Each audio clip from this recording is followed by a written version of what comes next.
Well, God bless you one and all, and welcome back to the Bishop's Corner. And of course, I'm your host, Bishop Dr. Herbert N. Scott, the Chief Prelate of the Liberty Hall Cathedral of Praise right here in the heart of Brooklyn. And certainly we do have a special program for you tonight. We are dealing with the subject matter, the dynamics of dating. The dynamics of dating. We just want to thank the good Lord for Philip Reed. He happens to be the CEO, the owner of Phoenix National Business Group. And it would be remiss of me not to make mention of Catherine and Cheetah. She is the administrative assistant that does a tremendous job. We want to thank God tonight for the panel that we do have. We thank God for the Reverend Dr. Heather Francis that is with us tonight. Can we make her feel welcome? Woman of God, certainly a pleasure. We want to thank God for the man of God himself, Apostle Lucien Rojas. Always indeed a pleasure, man of God. We want to thank God tonight for great man of God all the way from up north. Bishop Dr. Neville Wolliston is with us. Man of God, always indeed a pleasure. Back to Brooklyn, and we want to thank God for Pastor Richard McKenzie Jr. God bless you, young man. Always a pleasure. We are honored tonight to have back with us Whitney Kobrin, and she is a love coach. Whitney, indeed, it is a pleasure. Thank God for you, young lady, always looking well. Well, as I said before, we have a great subject matter that we are dealing with tonight, the dynamics of dating. The first question that we want to consider tonight is this: what are some of the things you should know before dating and before going on a date? Well, before we should ask Reverend Dr. Heather Francis to weigh in, I had the opportunity a few months ago just to ask a simple question to our congregation. And the question was, when Jesus Christ came to the grave site of Lazarus, the Bible said that he wept. He wept. And my question was, why did Jesus weep? Why did he weep? Well, so many answers came. Someone said that, well, he loved him, so he wept. But why would he weep if he knew that he was going to resurrect him? Someone said, well, because he missed him. Well, why would he weep if he knew he was going to resurrect him? Why weep?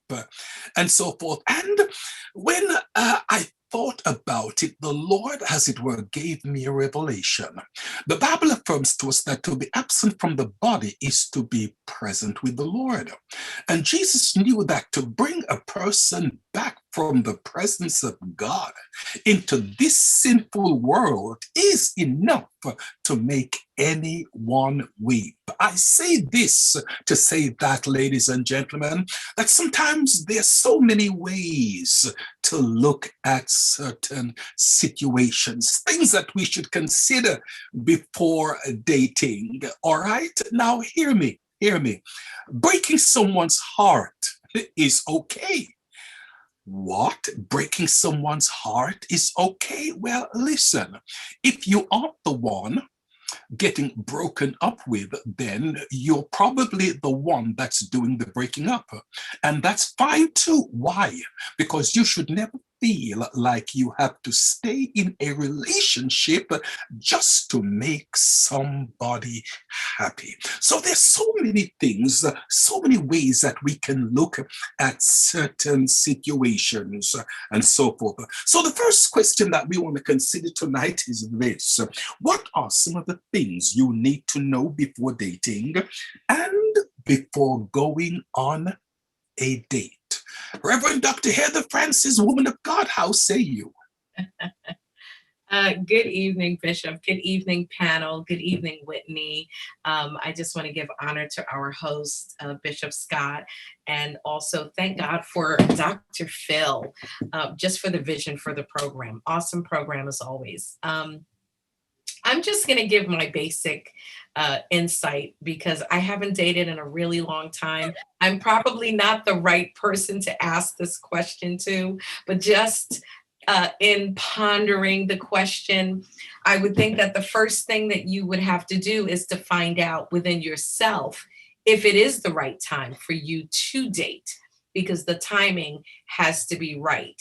And what are your intentions for dating? Not just finding out someone's intentions, but I think you should get basic information, future goals, hobbies, their faith or their belief systems, values, morals, a criminal record, if any. I mean, these are things that people don't talk about, but you really should find out. Be open as to where it can lead and have an open mind. What should you know before you go on a date? Know what you're looking for in a life mate. Be confident in who you are. Do a little bit of research. Now we have social media. You can go on someone's Instagram page. You can go on their Facebook page and get to know a little bit about them. Right? So you may want to know who the person is just kind of superficially to see if you even want to get to know that person a little bit more. And just inquire of who they are.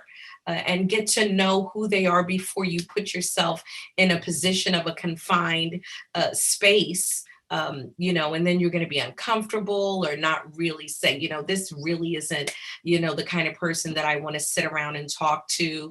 So you should have some type of information, not that you're going to stalk the person, but I think you should have some type of information. And now with information technology, I think it's easy to get to know people, especially depending on what source you're using to find the person, whether it be through friends or through a dating app or, through work or mutual relationships. I mean, there's ways to get to know people, and you should have some type of information as far as their character and who they are before you actually venture out to spend time with anyone. So I think that's important. Dr. Heather, just a quick question, young lady. How important would you say is balance? Where sometimes in a relationship, it's you're the one that's constantly reaching out, and it seems to be one-sided. How important is balance? Well, it's very important, because if someone is not reciprocating you're reaching out to them, then that's a telltale sign right there that the level of interest is not there. Because if someone wants to be with you, they will reciprocate your contact as far as reaching out with them, however that may be, whether it be through a text message, voicemail, a DM. There's so many different ways that you can reach out to people. And let's be honest, everyone has their phone. I know every single one of you on the line right now, you have your phone within a foot or 12 inches from where you are right now. So there's no excuse for not reaching back out to someone. The only excuse is maybe you're not interested. Amen to that. That's why sometimes we get our hearts broken, and very interesting indeed. So the same question, okay, we want to propose at this time to Whitney. What are some of the things that you need to know before dating and before going on a date? Whitney, it's in your hands. Yes, thank you so much, Bishop, and thank you all for having me tonight as a guest. It's an honor and a privilege to be around such amazing company. Well, I think the first thing to say here is that dating is about finding a relationship, and all relationships in your life start with the relationship you have with yourself. And so when you're considering what you need to know before you start dating or before you start dating any person, I believe it really starts with yourself and knowing yourself. And many of us, well, we don't know what we don't know. And so we may think that we know ourselves, and we may think that we are in a strong connection with the divine within us and with God. And we might think that we're in the right place until you really start to explore it and really start to look beneath the surface, because when we think about what we are consciously aware of, like, well, I want someone who's this tall and has this kind of job and, treats me like this. A lot of things we're thinking about, we're consciously aware of, but that's only the tip of the iceberg, because underneath that tip is a huge reservoir of our subconscious programming, our childhood wounds, our previous relationships, our worries, concerns, fears, limiting beliefs. So it's really, really important to take the time to get to know yourself on a deep level, to understand your strengths and your weaknesses. And I'll share this, that oftentimes your biggest strength is also your biggest weakness. It's a double-edged sword. If someone is, for example, very, very generous, very giving, well, this is both. It can be a weakness because you can be overgiving and overextending or giving in expectation of something. But yet it can also be your greatest gift, because for the right person who's receiving that on the other end in a graceful way and in a healthy, positive way. So it's important not to just look at things in black and white, good or bad. There's so much more to it. And so that's what I believe. Before dating, it's really about knowing yourself deeply. And then from that place, knowing what you want and how you want to go about dating. Okay, Whitney, before we should open up to the panel and let them weigh in, let me ask you a question, Whitney. How important is honesty when you're dating? In other words, like sometimes you have people who fake their feelings. As a love coach, can you address that, please? Absolutely. So, as you might expect, yes, honesty is probably the most important thing. Your dating experience is building a foundation for a relationship, and any challenges or issues that you might have in the dating stages are usually just going to get bigger when you're in a relationship. So you want to start from a place of complete honesty. And again, this starts with yourself. If you can't be honest with yourself, that's the place to start. Some of us actually do lie to ourselves. We make excuses. Oh, well, I don't have time to date, or this is the best I can do, or I don't deserve love, or put on a front and try to be something we're not to please the person that we're with. I think it's really, really, really important to be honest and to be authentic. And, if you want to look your best, and let's say you do your hair and your makeup and you're dressed up more than you usually are, that's okay. That's doing the best with what you have, but be honest and be authentic. And when you're with that person, you could say, well, I don't always look like this, but I dress up well. It's the little things too. But with the big things, absolutely, you have to be honest.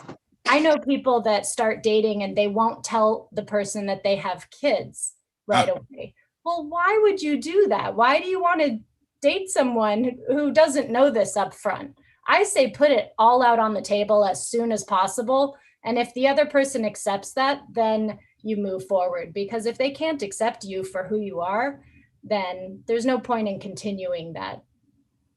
Okay, Whitney and Dr. Heather, before I should pass you two ladies over to these men, that I'm sure they have a tremendous amount of question, let me just put this question to the both of you. How important is it for you to really honestly trust your instincts when you go out dating? How important is it when certain things just don't feel right? What take do you have on that? Well, I would say that trust is key because I believe that each of us should have a level of discernment or like instinct, something that tells you something is not right. Because especially women, I mean, we always have that little inner voice that tells us, no, something's just not right. So, but we do. And it's funny because in retrospect, I can honestly say that I did not listen to the inner voice sometimes. So we do have an inner voice that really speaks to us and says, no, don't do it. You can't trust him. And so my grandmother used to call it, listen to your first voice. That's what my grandmother used to say. Listen to your first voice. Trust is key. Trust is your foundation. Trust is a part of honesty, because when someone is completely honest with you, then you can trust them. And so if there's a trust issue, that means that there is a level of deception. Somewhere along the line, there is a level of deception somewhere. And now that gives you a big red flag, and that's not how you can start a relationship. So trust is key. Trust is key. Whitney? I absolutely agree with Dr. Heather. You really do have to trust your instinct. And sometimes that can be hard when you're not really connected with your body. So we talk a lot about this mind-body connection, or mind-body-spirit. And I believe that we need to address within ourselves and within our relationships your mental, emotional, physical, and spiritual states. And with the physical, it's about paying attention to your body, being grounded and comfortable in your body. And when you are connected and grounded and listening to your body, that's when you can hear your intuition well. And some people hear it and just don't listen to it. And some people just don't have the volume up and can't hear it because they're so focused on the outside world that they don't listen to the inside world. And so the other thing is, if you're not really connected with your body, sometimes it's not, as Heather called it, the first voice. Sometimes it's the second voice. And you need to beware and learn the difference, because the second voice can be your subconscious, your limiting beliefs, your fears, your worries, your childhood wounds, your past relationships, your trauma. And so it's important to discover within yourself what the difference is between those. Is this a gut feeling that feels bad, or is this the subconscious fear of, this could be really amazing, I better run? Okay, well said, Whitney and Reverend Dr. Heather Francis. Well, right now, I'm going to leave you ladies in the hands of the apostle, the bishop, and the pastor. Bless you, Bishop Scott, and to my fellow panelists. And Whitney, thank you so much for joining us again. I don't know, you're a tremendous blessing, and your wealth of knowledge in this area, we're so thankful. I appreciate it, because truth be told, it's well needed. Whether it's for a person of faith or not, it's practical knowledge that we need for everyday, let's say, relationships. So I appreciate you. I want to ask you though, both you and Dr. Heather spoke about honesty, and I understand that, and I'm totally with that. Do you think there's a fine line between honesty, being honest, and being vulnerable? In other words, whether it's the first, second, or the third date. Not that I'm hiding anything, but if I put a little bit too much out too soon, could it be to my detriment? How would you advise that? I definitely think that would be an issue, because if you overshare too much information, I think that could be a detriment to the relationship. I think you should peel back the layers slowly and don't get too personal too quickly, because this is just my personal feeling, depending on how much you share, decisions can be made for the wrong motives.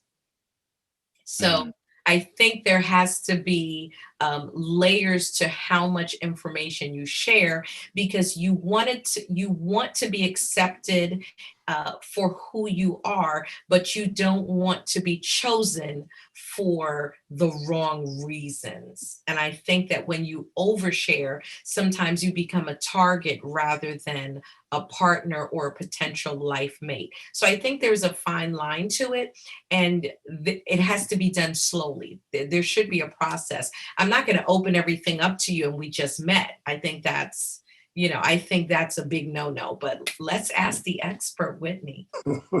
Yes, I Put her on the agree. spot. I agree with you, Dr. Heather. You don't want to, think about somebody that you just meet.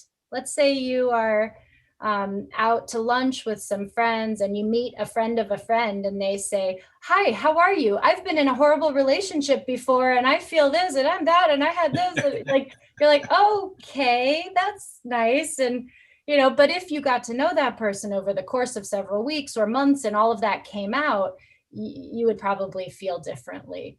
So I agree with you, but I'll add on because you asked about vulnerability. And the definition of vulnerability is exposing yourself at the risk of being harmed. The word harmed is a part of vulnerability, which is why it's so hard for so many of us to do, because we've been hurt before. So we armor up, we build a wall, we put on our shield, we put on our armor, and we go through life not being vulnerable so that we're not hurt. But the problem with that is that you never get to the tender, juicy, real parts of yourself. And that's where love happens. Love, real deep love, only happens when you can be vulnerable. Love is when vulnerability meets compassion. So the tricky part here is to discern how vulnerable can I be with this person?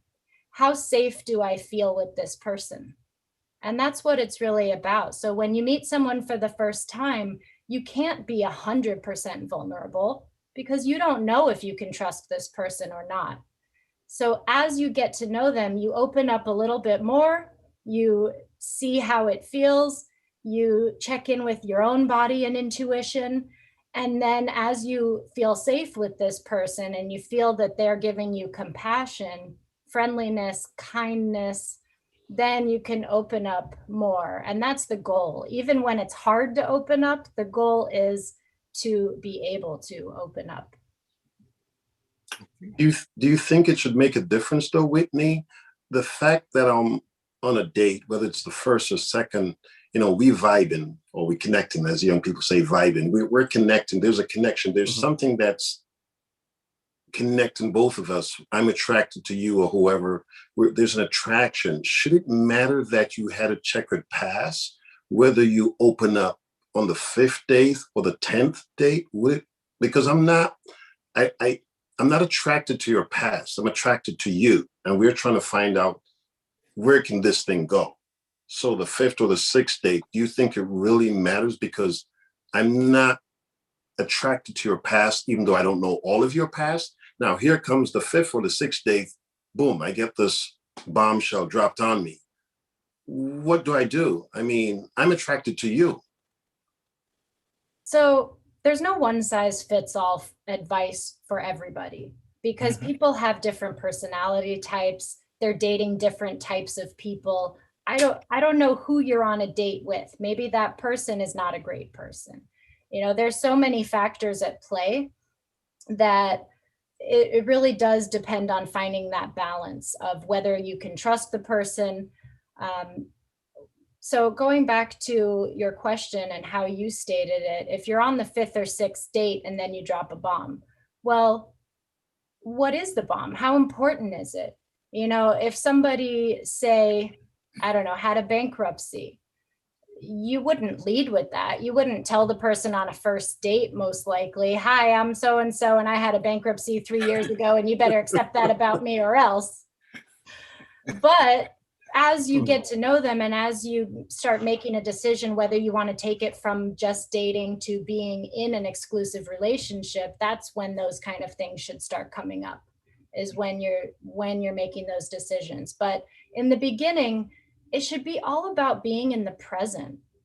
You know, that's what people forget, is they get so stuck in their heads of, well, what about my past? Are they going to accept my past? What about your past? And they start asking all these interview questions. Well, where did you go to school? And what do you do? And what was this? And what, you know, and how was your relationship with your child, with your parents? And, you know, when you first start dating, the goal should be to be present. I'm on a date. I feel good. I'm enjoying my meal. I'm having a drink. I'm doing this or that, or I'm getting to know this person. You know, you should be present as much as possible and encouraging the other person to be present and making decisions on that. And as you're doing that, the past and the future will come up. But I recommend not making the past or the future the focus of the first few dates with somebody. Bishop Wolliston, if I may say something, I believe that it's important that the two people involved in the relationship go at their own pace, and so forth. It's important to stay true to yourself, definitely, and to listen to your head and your heart, and so forth. And don't let one go before the other. Listen, that's so important. And that's something that a lot of the people today don't do. Okay? Thank you for that question, man of God. This time we'll go forth. Panel? Also, you want to go first? Okay. Well, the question was, what are some of the things you need to know before dating? And it never said during dating, it says before dating. And how much can you really know? So what I think one should do is to really know themselves.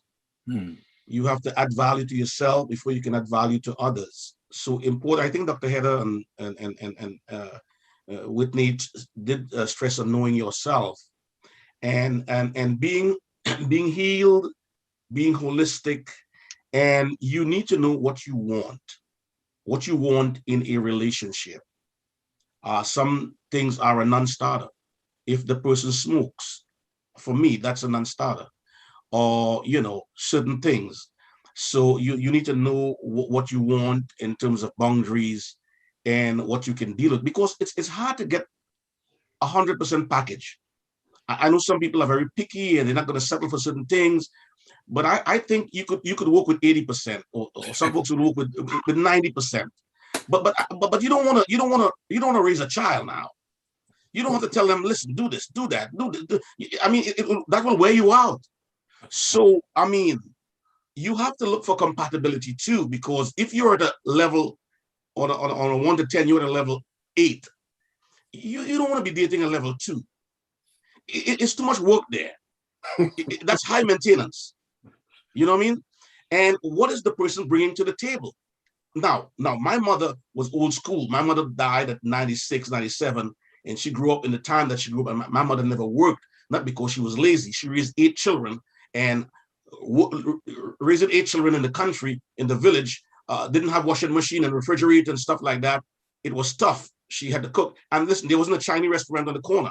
So my mom worked hard, you know, but that was the culture back then. But today, in the 21st century, we want to know, hey, I know you're cute and everything, but what you bringing to the table?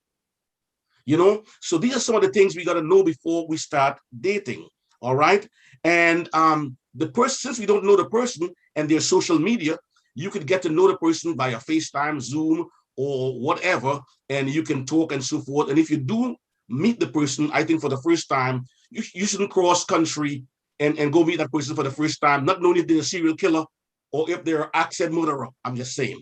But, you know, so you don't want to just do that. You know what I mean? And another thing is, you would like to get as much information on that person as possible. Not that you're a secret agent or not that you're trying to, you know, but you want to know some things about them.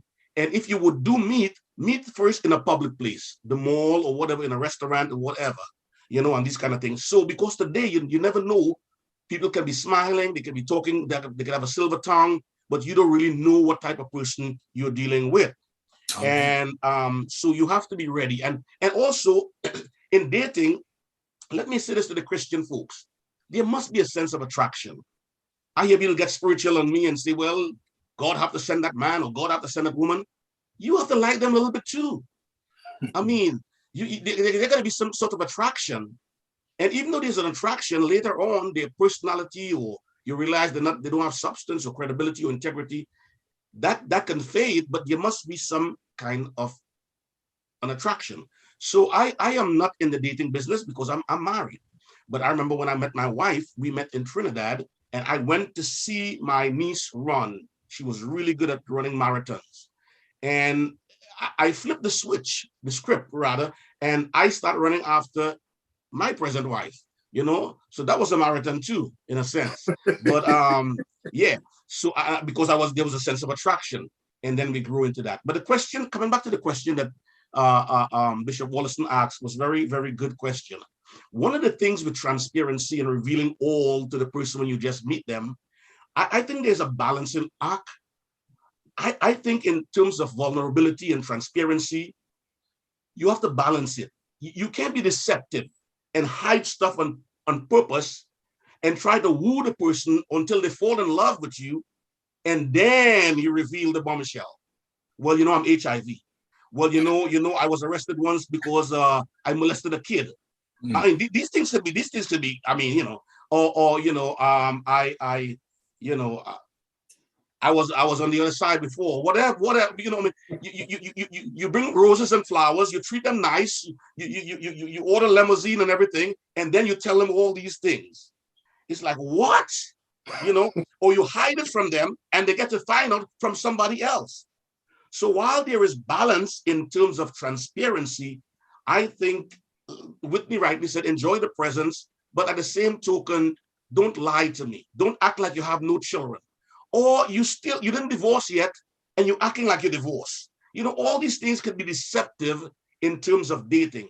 So we have to be transparent and unwind as time flows and we get to know each other and so forth. But don't hide things on purpose. And later on, you have to find out from somebody else. Or 6 months down the road, when you're close to getting engaged, when things are getting heated, then you bring out these detrimental secrets, so that I think has to be authentic, it has to be genuine and balance, in that approach. So that's basically what I have to say for now, Bishop. Okay, sounds good. Pastor McKenzie. All right, bless you, Bishop, and to the panel. God bless you. To Whitney, nice having you again. And of course to Dr. Phil, and to all those that are listening and watching, God bless you. I will say, Bishop Wolliston stole my first question, so I had to wheel and come again. And Apostle, you took us to a place where you were chasing after your wife, and then you just cut the story. So you shortchanged us, but I hope that you'll revisit it. I hope you'll revisit it. Okay.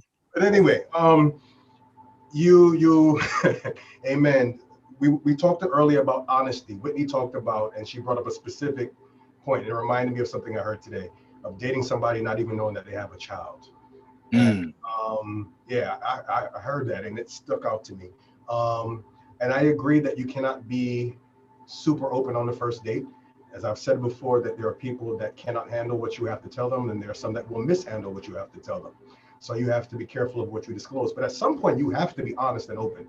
I was in a restaurant today and I heard a lady, and boy, was she loud. She had let the whole restaurant hear her conversation, that her baby father passed away. They had multiple children. And the only time that she found out that he had another child at his funeral. That's when she found out that he had another child at his funeral, when they've already had multiple children together. So honesty and transparency are something that are absolutely essential. Now, here's my question to Whitney and to Dr. Heather. Let's say that I am looking to date, and I am not looking to date. If you're on, honey, this is just a hypothetical question. Really hypothetical. Let's say I've been hurt, I've been scarred, I've been damaged. How do I know that I am ready to start over? You can answer first, Whitney. Go ahead. Yeah. I'm a huge fan, first of all, of therapy, coaching, seeking help from someone, a guide, a mentor. We all have blind spots. We all have blind spots. We have parts of ourselves that we can't see, that we're not aware of. And that's one of the first things, because how do you know? Well, you don't know unless you see the whole picture. And we've all come out of relationships, and what happens is, picture a pendulum swinging. A lot of times we either stay on one side and we repeat the same pattern again, and we attract someone who's just the same, and we go through the same sad thing, or we say, you know what, this person was really, for example, a pushover. This person let me get away with everything. They had no backbone. I got so sick of it. I'm going to find someone with a backbone. And what happens is and the pendulum goes all the way to the other end. And then when we're not fully conscious and aware and know what's going on within ourselves and within our relationships and go through the healing process, we can do this thing where we either stay in the same pattern or the pendulum swings to the other side, and we end up finding someone equally but opposite unhealthy. And so instead of finding someone who's a weak pushover, we find someone who is demanding and controlling. And the thing is, we don't want either of those extremes. We really want the pendulum to settle in the center. And we want to find somebody who is a nice balance of being strong-willed yet flexible, understanding yet not a pushover. So, back to your question, I think that it's really about understanding, taking the time to understand those things before you try to get into a relationship. And I would say the key word is, you said, when you get hurt. And so when someone is hurt, there has to be a process of healing. And everyone heals differently, and everyone's process of healing is differently. And I believe that you can tell a lot about someone's emotional maturity when it comes to past hurt and pain based on how they talk or have a conversation about those previous relationships. I think that one of the ways that you can tell that a person has been healed from a relationship is how they refer to that person, without animosity, without bitterness.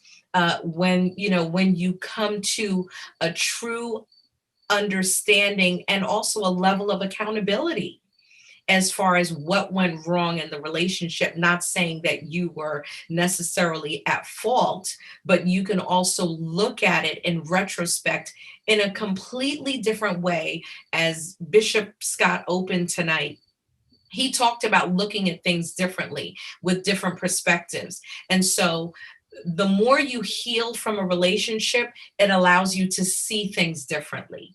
And I think that's also a part of your healing, and you can look at it differently and you can learn from it. And that will allow you to be ready for what God really has for you, or who you really should have in your life. But you do have to go through a period of healing, where you can look at it a little bit more healthy, in an emotional way. So you have to heal and not see those negatives. When you hear someone talking negative, the derogatory terms, that person has not healed. They have not healed from that relationship, and you should probably steer clear of that individual because they still have some things that they need to work out. So that's just my opinion. And healing is something that takes time, and it varies from heart to heart. It may take you 6 months. Well, it may take me 6 years. Exactly. Oh, yes, and so forth. Okay, any more questions from the panel? If not, then we can go to the second question. Okay, the second question then is this. How soon should you date after a major breakup? The underlying word there is major breakup. Okay, well, you may hear that little voice urging you to try. Okay, if it's your fault, why? you're in a major breakup. Have you improved those bad habits?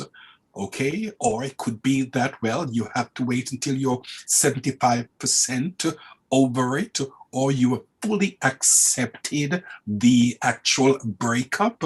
So the question is, how soon should you date after a major breakup? Dr. Heather. Well, I think that really does depend on the individual. And we have to remember, your keyword, you said major. So if it is a major person in your life or major relationship, then we have to keep in mind that was a significant part of your everyday life, and now they're gone. And so it's natural for us to experience loss, almost like a grieving when that person is absent from your life and now they're not there anymore. Either way, it's a loss, whether they pass away or whether they left or things didn't work out. You have to remember, when you're in a relationship, you're with the person every single night. You're with the person every single day. That is a significant person or partner in your life. And now you have to go through the process of grieving that relationship. And anyone who says it's not a grieving process, they're not being honest. Because as long as there's a loss, listen, I have 2 cats, and my cats experience separation anxiety when I leave the house for an extended period of time. I mean, no, honestly, but think about a human being. If an animal can experience loss when you're not there for a certain period of time, what about us as human beings? When someone has been connected to you for such a long time and now they're not there anymore, you're going to experience that feeling, that emptiness and that sense of loss. And so it takes time for you to get over that, and make room for someone else to be in your life. Because the worst thing that you can do is just try to put someone else in that place, because that's what you're naturally, believe it or not, that's what you're naturally going to do. And that's where rebound relationships come in, where you automatically start seeing someone else because you miss having that significant other in your life. And you're like, oh, well, I was with this person for 20 years, so I need to have someone in my life.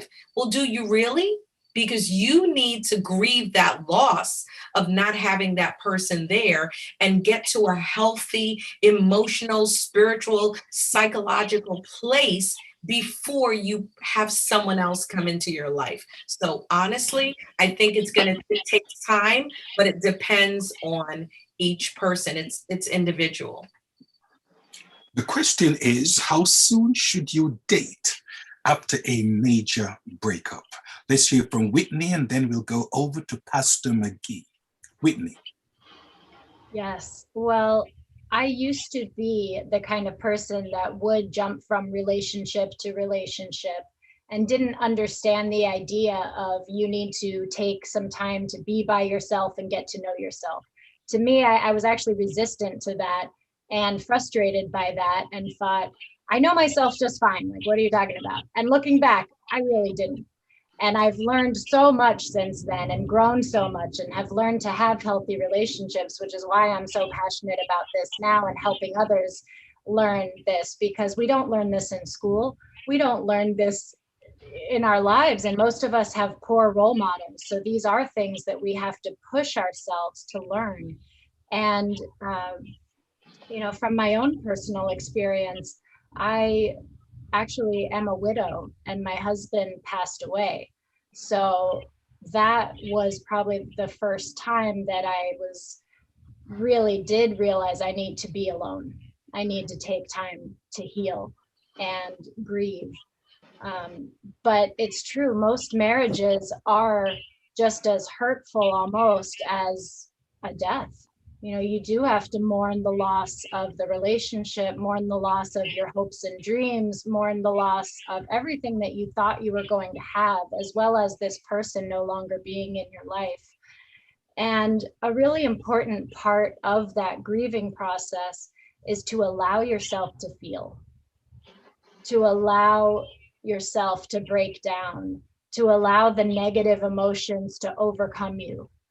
Because American society has a tendency to want to focus on the positive all the time. You know, how you doing? I'm great. Put a smile on, be optimistic, turn that frown upside down. And a lot of times that's not authentic. If you're sad, it's okay to be sad, especially in your own private time by yourself. If you are in a going through a breakup, you're hurt, you're grieving, and all you want to do is check out. You know, if you want to get stoned every day because you don't want to deal with the emotions, if you want to be drinking every night, if you just check out and watch TV for hours and hours, you're not feeling your feelings. You're checking out. You're avoiding them. And what happens when we avoid our emotions is that they fester inside of us like mold. If you ignore them and don't let them come out and don't express them, they stay inside of you and can cause disease.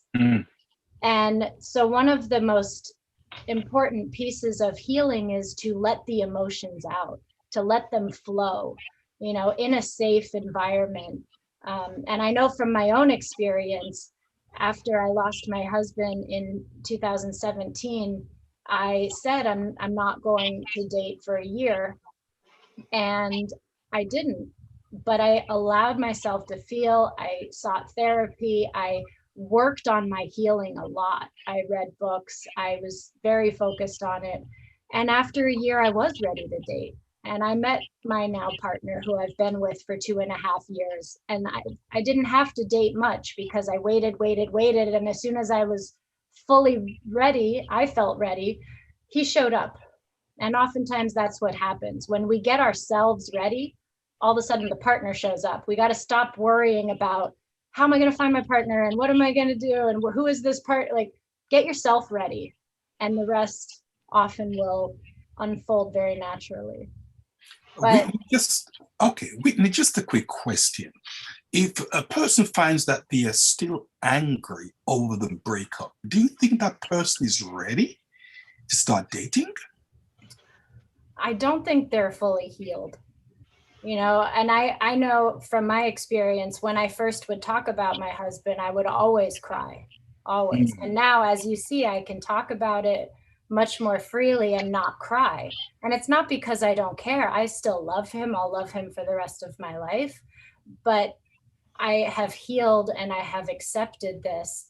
And that's what's important. So if you're still feeling those deep emotions all the time, it's important that you start to heal from that. So you let the emotions flow, you let it out, you get it out, but then you start to redirect it. You know, what do you want to feel? What do you want to have in your life? Do you want to be angry for the rest of your life? Do you want to be sad and mourning for the rest of your life? What do you want? So let it out, but then you start to redirect towards how you want to feel.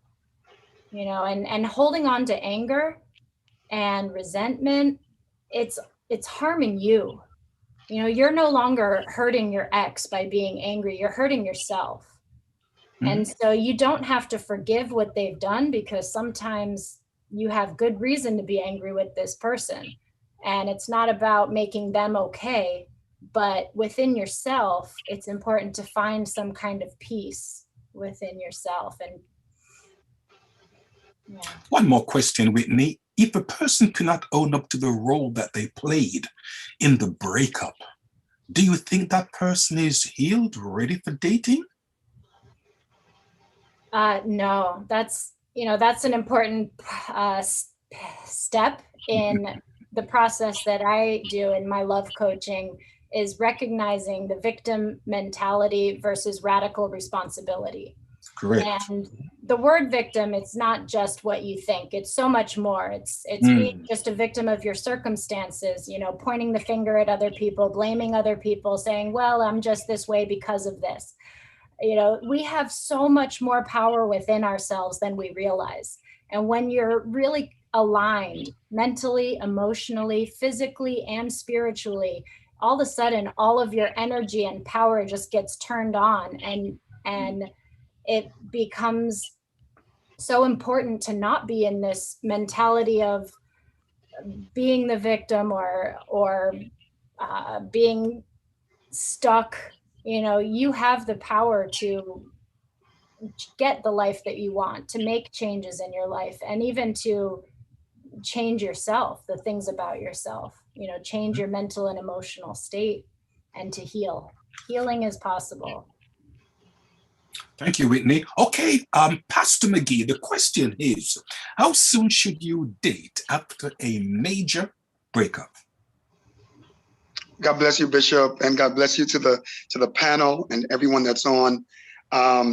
Great question. I do believe, I do agree with most of everything that was said, especially I think I heard Dr. Heather speak of the fact that it does vary. I do believe that it does vary. I don't think that there is a set time per se, possibly from person to person or from scenario to scenario, situation to situation. However, I do believe that in the word we've been saying a lot is healing. And another word that I would kind of add to that, and this varies depending on person to person and situation to situation, closure. Closure. I think that it's important that in the healing process, after a person has come out of a breakup, depending on how toxic that breakup was, depending on what the reason for the breakup was, and depending on what residual impact that breakup left, I do believe that a healing process is necessary. And in that healing process, getting certain levels of closure becomes very important.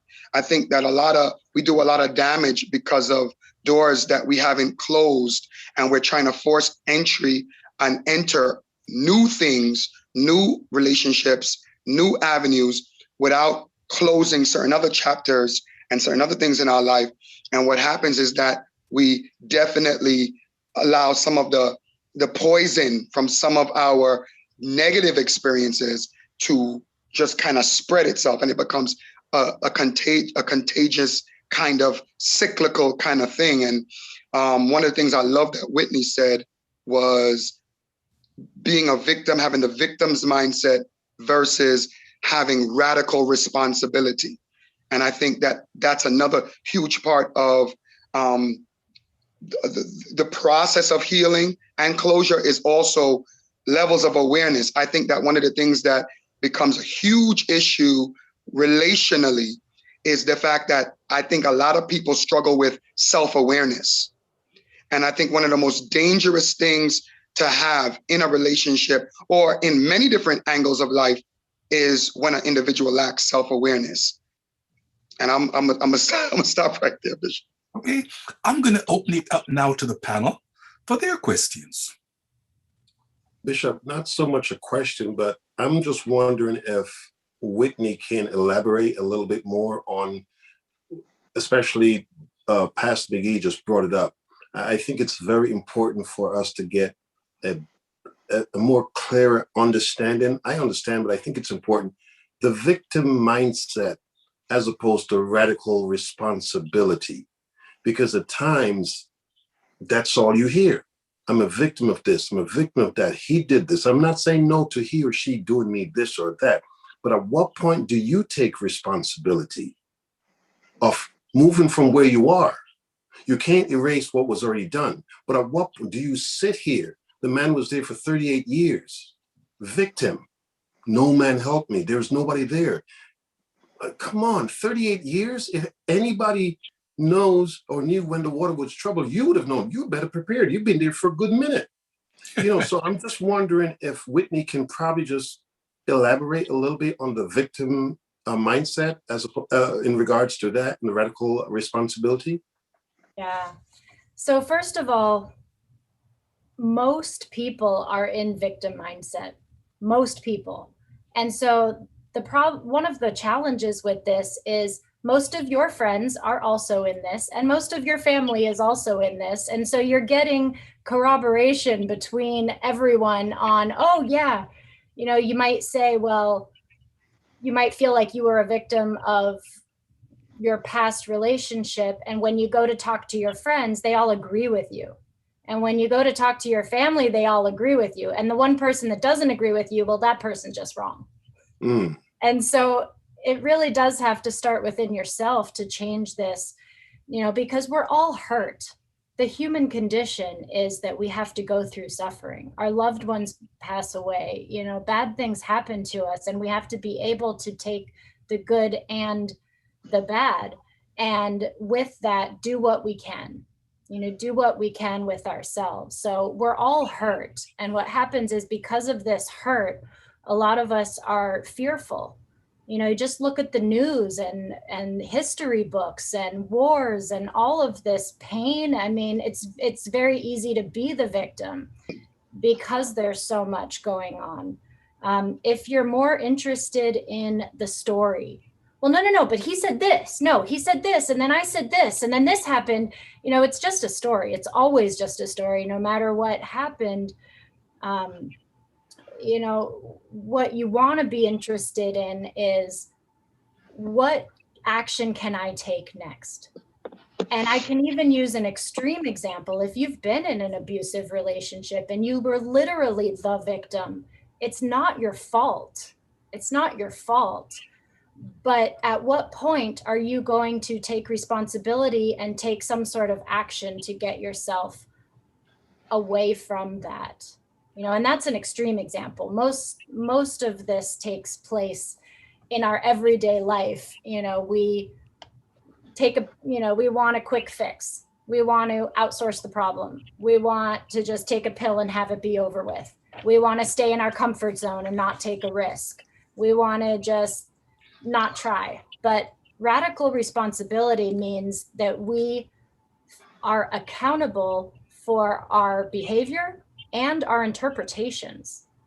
Some of us just interpret the world in a way that is not taking responsibility for it. You want to be mainly concerned about the success of your life and projects and relationships, rather than finding out the reasons why it didn't work. If you're focused on the negatives and focused on, well, no, this happened because of this, and this happened because of my childhood wounds, and this happened because of him, work on shifting your focus on, what can I do to make this work?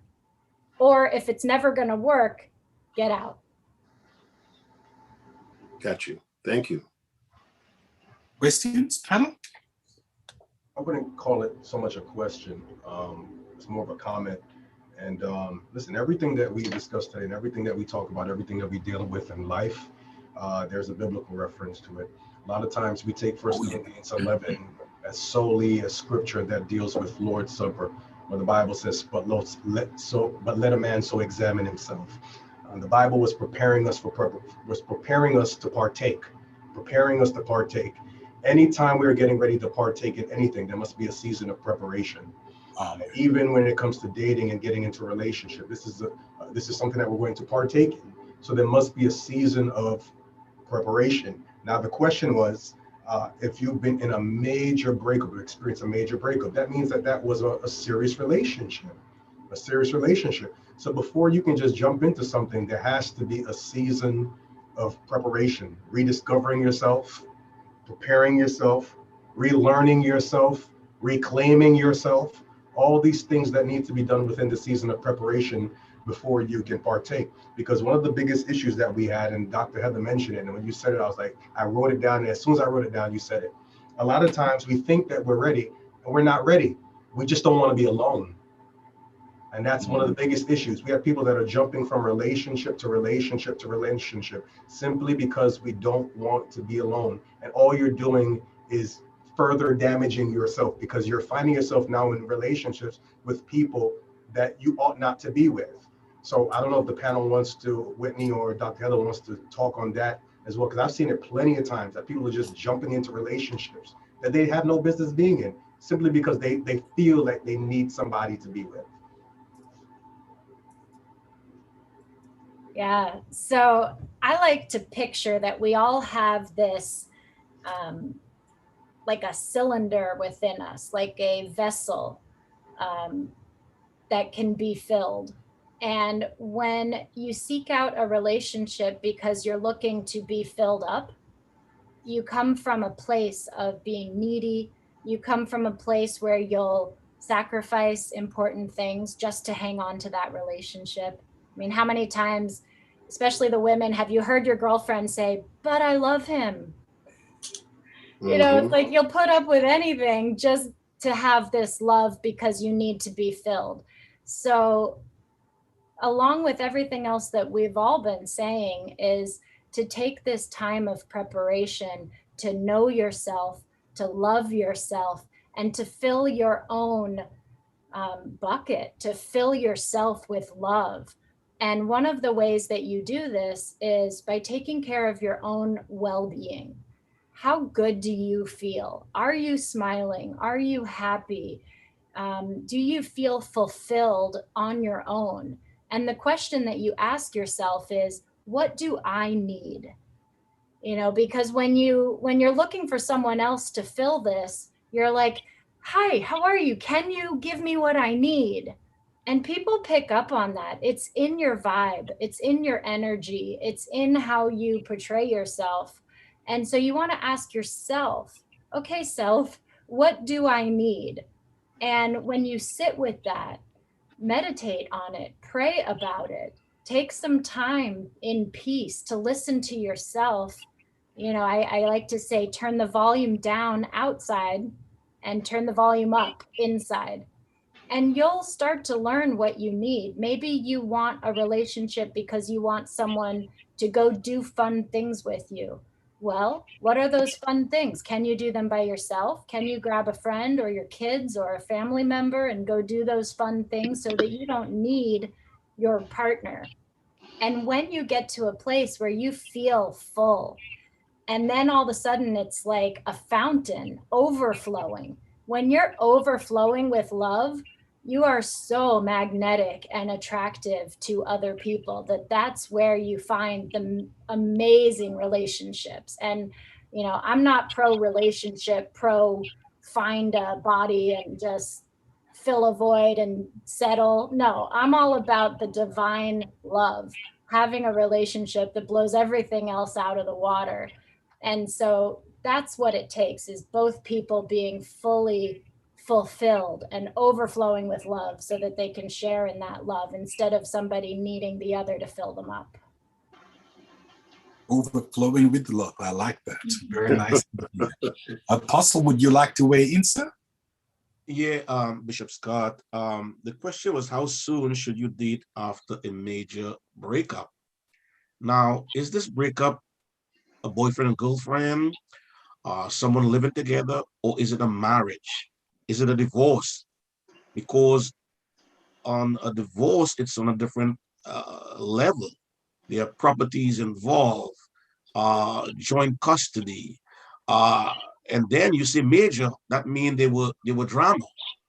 And so my thing is and I think we mentioned it earlier on, the healing process and the counseling and the therapy to get into another relationship. Because what has happened sometimes when people get into a relationship, they compare.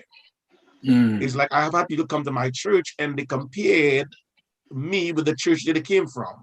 Well, they worship like this. So in your mind, there's always a comparison. And you know, they say comparison is the thief of joy. You know, so you go into a relationship now and you says, my husband did it this way, my ex-husband did it this way. And so do we bring that baggage or that luggage into this relationship, and could it cause harm? Because wait a minute, my husband wasn't like that. He used to give me the credit card to shop. So now you're comparing your present with your past. And is that a problem when we move into a relationship? Do we need a fresh start, a new beginning? Yes, you remember your husband. I'm not saying you just blank it out of your life. He's your ex. Like you mentioned with me, you still love him, but you healed, you put closure, you moved on. So it can be dicey when you come from a relationship that was dramatized, and now you're into this new relationship. And again, how long? Because if you're not healed, they say hurting people hurt people. So you come in with all type of stuff in this marriage now, and you putting this man through hell, or you putting this woman through hell, because now everything they do, you comparing. And people don't like to be compared. So how do you deal with that? There's so many angles, so many ways to look at this question, and you can answer them in so many ways. Just something here that came to me. After Joseph came out of prison, we all know the story well, and he was promoted to prime minister and so forth. Okay, maybe if it was some of us, we would have some type of animosity towards Potiphar and his wife. But did Joseph have any type of animosity? And so forth. So this shows forth healing has taken place. Healing has taken place. When you cannot celebrate your singleness, or you're not happy in being single, are you really healed? These are questions that we have to really answer, and that's going into psychology. Okay, the third question that we must get to, and we don't have much time with this, but it is this: what is the general purpose of Christian dating? What is the general purpose of Christian dating? Or we can ask the question too: should Christians really date? Dr. Heather Francis, we don't have all night. However, young lady, the question is put to you. This is a tough one because, and I had this conversation with my kids, because I believe that dating is different than courtship. I think that dating is more recreational, whereas, and it's just a mindset, everyone looks at it differently, but I think courtship is intentional. I believe that there should be an intention when it comes to being with someone or spending time with someone. And if it's intended for courtship, then both parties are entering into an interaction with a readiness and a mindset to say, I want to get married. I don't want to kick it with you. I'm going to keep it real. I don't want a booty call. We're keeping it really real.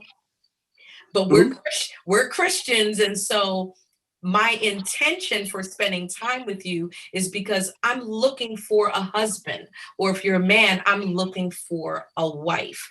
And so I think there's a fine line when it comes to dating and courtship, because when it comes to dating, depending on the person's mindset, they may or may not want to marry you. So that needs to be on the table right away. You know, what are your intentions? Do you want to date or do you want to court? What is your intention? And so I believe that when your intentions are legit, or, have the right intentions, then you'll look at it differently. You're not just looking at somebody that you want to get involved with emotionally. And so to me, dating is more of a selfish term as opposed to courting, because dating says that I'm looking for someone to have fun with, someone who can make my life more full. But if I'm courting, then I'm looking for someone that I want to spend my future with. I'm looking for someone that I want to bring something to the table with them. I want to reciprocate the relationship. I'm not just looking for someone to satisfy my needs, but it's what I'm going to bring to the table also. So should Christians date? Things have changed. So yeah, I think you should, but I think there should be boundaries. I think that there should be a level of accountability. I think that there should be people in your life that will keep you on the right path as far as what you do and what you do not do. Because let's say the person that you're spending time with and things don't work out and there's something about the chemistry that's just not there, you want to walk away with your respect and your integrity intact. So there's a fine line. And so I think that that has to be something that you put that on the table up front. You talk about what you're willing to do, what you're not willing to do. And unfortunately, or fortunately, it kind of weeds out the unwanted things. And so it's a little difficult. It's really difficult for Christians dating. Both of my kids are in their 20s. And I'm sorry, my daughter's not in this conversation because she'll tell you, when you go on Tinder or whatever dating apps they have, and when you say, listen, there's no touching, I'm a virgin, I don't want to be touched, I'm saving myself for marriage.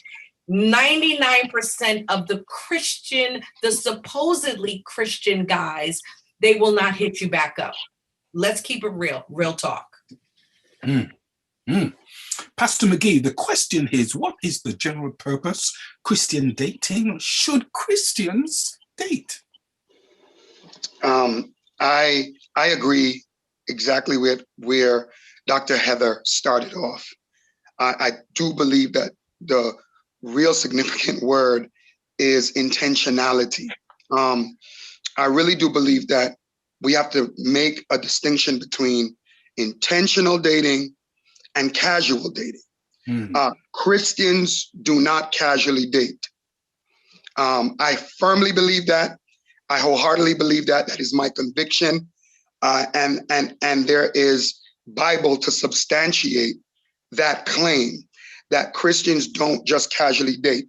Christians date with purpose, on purpose, with intentionality, and everything should point back to Christ. Everything should point back to fulfillment as it pertains to our faith and reflecting Christ and the love of Christ. And in every aspect of the process of even how we approach dating, and even as Dr. Heather was talking about her preference of wording, and obviously that does depend on our operational definition of what we're going to say dating is. And then if we want to use the word courting, it depends on our operational definition of what word how we're going to define that.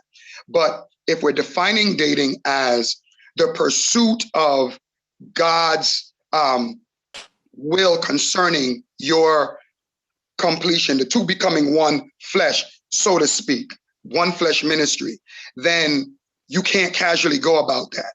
If I'm seeking out someone that's gonna enhance my faith, my relationship with God, make me better, inspire me, push me, pray for me, intercede for me in seasons when I'm weak, and be that person that just thrusts me towards fulfillment. What God has called me to do, what God has called them to do. One flesh ministry, the two becomes one. So therefore there has to be that synergy, that compatibility spiritually, psychologically, emotionally, all of that stuff has to be there. So therein lies the purpose, the general purpose of Christian dating. It has to be built on purpose, on intentionality. God has to be in it. If the person is taking you away from Christ, away from your relationship with God, it can't be God. If the person is distracting you from that, it can't be God. And I know that these are some of the things that we tend to sweep under the rug these days because the modern day dating scene has gotten a little fuzzy and blurry, but there's Bible to substantiate that Christian dating has to be purposeful and intentional. I hear you, man of God. A wise man by the name of Bishop Ben said that comparison is the thief of joy. Comparison is the thief of joy. And I just love that, man of God. I applaud you for that. And then we have a very, very wise young lady by the name of Giselle Philippe that says dating is for collecting data. Now, the question for our consideration is, what is the general purpose of Christian dating, and should Christians really date? Whitney, how say you? So I'm the only person on the panel here who is not a religious leader, and you've invited me here to share my perspective. And I work with people of various faiths.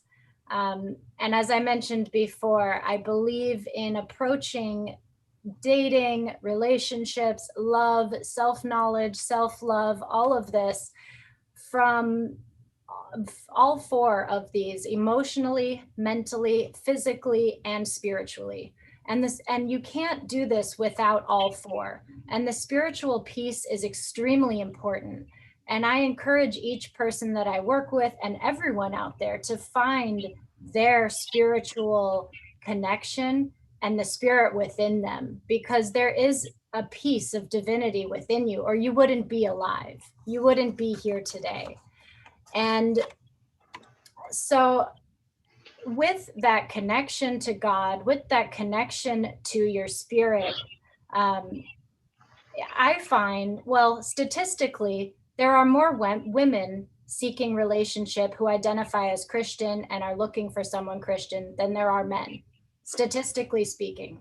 So what I have found in my experience is that for some of the women that I've worked with, finding someone who is spiritual or a bit open-minded, has been, they have been able to find someone who shares their values, shares their goals, shares the ability to stop and pray and seek guidance and help from a higher power when stuff goes wrong. Because that's what you want. You want someone who's going to be your partner and who can go through the thick and thin with you and share your faith and your values. But I'm obviously coming from a slightly different angle here to be a little bit more open-minded. But I imagine that there are people, with many different mentalities here too. And some people, they want a bit, I don't know, we want to have compassion and grace for everyone and everyone's circumstances. And I'm sure that there have been people that have done things in their dating life that you now regret, and things that, you wouldn't want others to go through. And, I come from a place of having compassion for this, but moving forward and starting with the present moment, get really clear on what you want and what you don't want. And don't put up with anything that you don't want. If someone's not fulfilling your needs or your spiritual needs, you don't have to settle. You can wait for someone who is going to be everything that you need. So. Okay, thank you very much, Whitney. At this time, I'm going to open it up to the panel for your questions or just words of suggestion. I listened to Dr. Heather and Pastor McGee. And just a question: is it should one go straight into courtship, or should there be dating before courtship? I'm just asking based on what you guys were saying. Well, Apostle, I hear what you're saying. I think Dr. Heather and Pastor McGee put it out there. I think very clearly. Intent, purpose. Okay. Because here's the thing, and as Pastor McGee rightly said, the lines are being blurred nowadays in this 21st century dating. Probably back in your day and my day, there was no such thing. It was a no-no.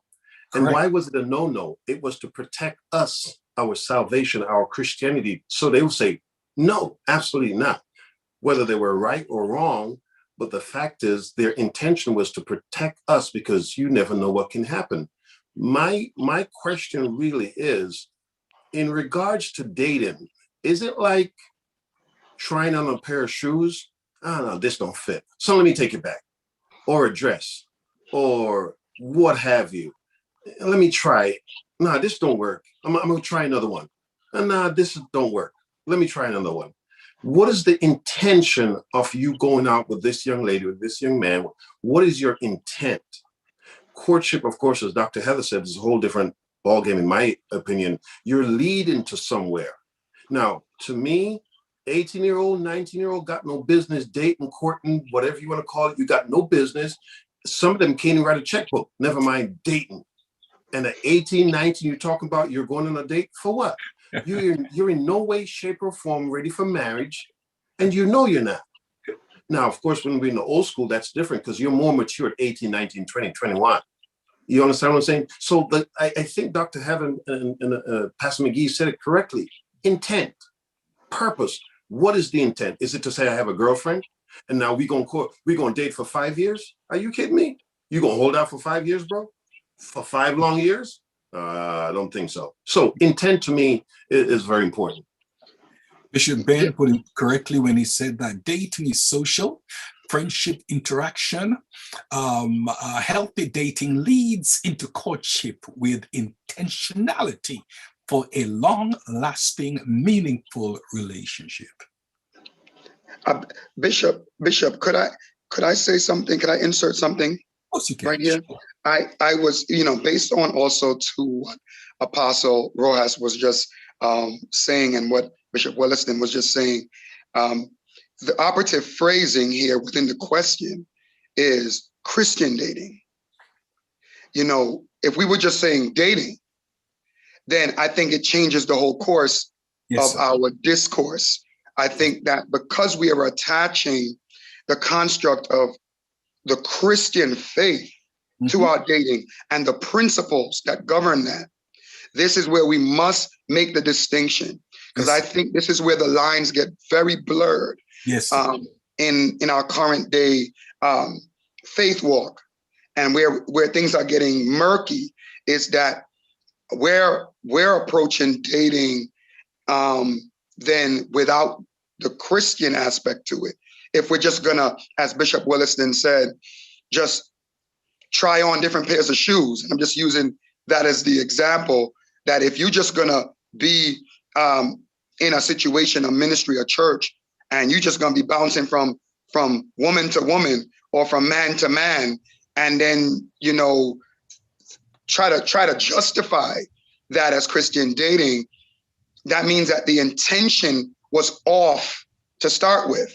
So if we throw out the word Christian and we just say dating, then okay, we're having a different conversation. Yes. But if we put the phrase Christian dating, then we have to take into account all the different aspects of what governs that in terms of the whole counsel of God and the principles of God and the word of God concerning how we ought to meticulously, purposely, and with intent go about the steps and the stages of that process. So, any comments, any question, comments, please? Question to you, Matt, my brother. We just spoke about the course of discourse and everything that we just spoke about. Now we understand that the main objective of Christian dating, courtship, there should be meaningful dating, is marriage. That should be the ultimate goal. So how would you encourage, because this program is to encourage and enlighten and to empower, how would you encourage somebody, young man, young woman, to go about that process? Nowadays, since the lines have become so murky, how would you encourage a Christian individual to go about that? Prayerfully with wise counsel. Yeah, yes. In a nutshell, Bishop Wolliston, I agree. In a nutshell, I think being transparent is important. I think also having wise counsel, having elements of maturity around you, eyes of wisdom around you that can also guide you. Because if young man, young woman, I can even speak from a personal standpoint that there's a lot of things that I thought I knew about myself when I was younger and venturing down the road of dating and then marriage, that I come to realize that I didn't have a clue, that I thought that of what I thought of myself or realized within myself, things that I thought that I wanted in my early 20s, even as a Christian young man, things that I thought that I wanted and things that I thought that were important to me were not. It just wasn't, or it was not the level of maturity and growth that came after that stage of my life. I realized, man, I was kind of really, really looking for the wrong things, or I was looking for things that didn't have enough staying power, longevity, things that were more substance in terms of long-term, long-lasting relationship. I wasn't as keen on marking out red flags, discerning red flags. And there are red flags that I believe that eye or voice of wisdom can help a young person that is venturing down that road. But I think being transparent and having accountability is important in that process too. And learning yourself, not being so quick to just want to, I guess, knock off your singleness, because there is a ministry and a blessing attached to singleness. And God allows us to grow and develop certain things in our singleness that prepares us. I heard Pastor Rich, you said about preparation. Preparation, that's another huge thing. Some of us that are looking for marriage, looking to be a husband or wife, we're not preparing in terms of what the husband role and the wife role is, and the ministry that's governed by the husband role and the wife role. So it's interesting because this is such a deep and profound conversation. We can take this into different levels. Yes, but yes, some of us are not ready for it, you know. And time is going. Unfortunately, we only have 1 minute left. Dr. Heather, what can we take away quickly? Regardless as to how you are intending on finding your mate, pray, ask God for discernment, and ask God to lead you in every aspect of the process, because marriage is honorable and God supports the family and the institution of marriage to support his purposes here on earth. And so if you're ready, go for it. Apostle, what should we take away from this conversation? Well, I think it's very valid and it's very beautiful subject tonight. And in spite of all the counseling and therapy and wisdom, we still need to put God first. Amen. And when there was no wine in the wedding, you know, that wedding was about to go bust. But we put God first. Matthew 6:33. Thank you. Bishop Neville Wolliston. Yes, Bishop. Life is short. Life is brief. It has many challenges. Live in the moment. Live in the moment. Pastor Richard McKenzie. Value your season of preparation. It's a time to relearn yourself and reclaim yourself. Pastor McGee. I would say the same thing, Pastor Rich, that I'm right there. Preparation, learning yourself, loving yourself. It's virtually impossible to really love healthily and to love the way God has intended us to love and find that love, even on a marital level, if we don't first learn to love ourselves and love God the way that we should. Our love coach, Whitney, what should we take away from this conversation? Start with the relationship with yourself and strive to align yourself mentally, physically, spiritually, and emotionally. Thank you very much. Listen, this is Bishop Scott from the Bishop's Corner saying thank you very, very much for weighing in. We want to thank the panel and Whitney and those of you that tuned in tonight. God bless you all, being well. See you next week, same time on the Bishop